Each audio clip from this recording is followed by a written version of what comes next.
So we've gone over some of the tools that we used when working on this trailer. The next thing I want to go over are the various wire connectors that you can run into and that you might need to use. Starting with this one here, a ring connector. Pretty simple connector. As you can see, you just shove the wire in, crimp it down, shrink it, and it's got this little eyelet here, and that eyelet will usually thread onto a bolt or screw of some kind and will be secured with a nut. We used these kinds in the junction box that we were installing, so you'll probably have to use something like that as well. The next one is a little two-prong or fork connector, very similar to the ring connector in the sense that it usually goes around a bolt or screw of some kind and is secured with a nut of some sort.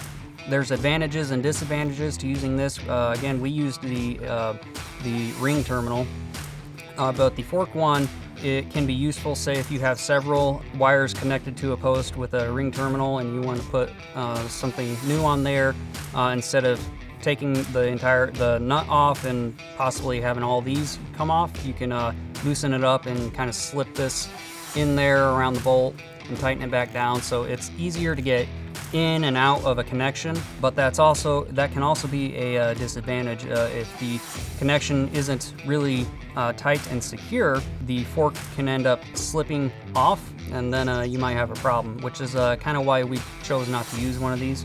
Another connector, and one of the more important ones in my opinion, is a solder splice connector for when you're joining wires together. So if you look closely, this is actually two separate pieces of wire connected together, and this is the one where you really absolutely have to have a heat gun with it. You insert your wires from two different sides and get them all twisted up and connected, and then put that connection underneath the solder ring that's in here, and then you take your heat gun and warm it up until the connection shrinks around both ends of the wire so it's nice and secure, and until the solder ring in the middle starts to melt, and it will seep into the wires and make a very strong splice connection. So the next two type of connections kind of go hand in hand together, which would be this terminal connector and the little tab connector. These also are very good at providing a good, strong, secure connection. They're easy to get in and easy to get out.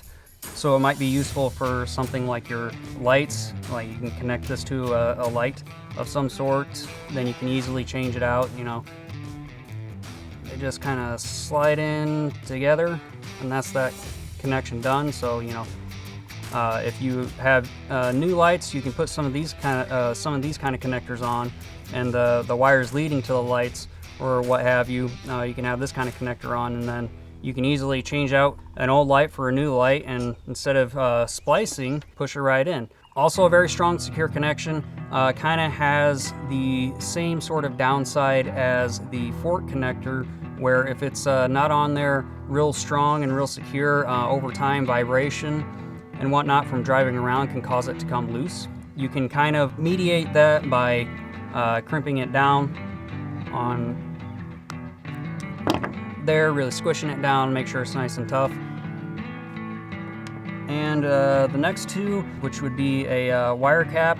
If you've ever messed around with wires of any kind, then you know what a wire cap is. It just takes two pieces of wire and kind of connects them.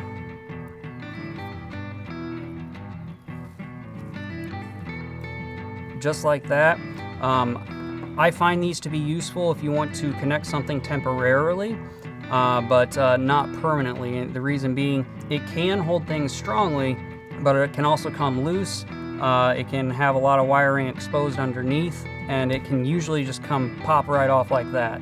So good for temporary connections if you're trying to test something out, not something I would recommend for a permanent solution. But of course, you also have the redneck version of doing that.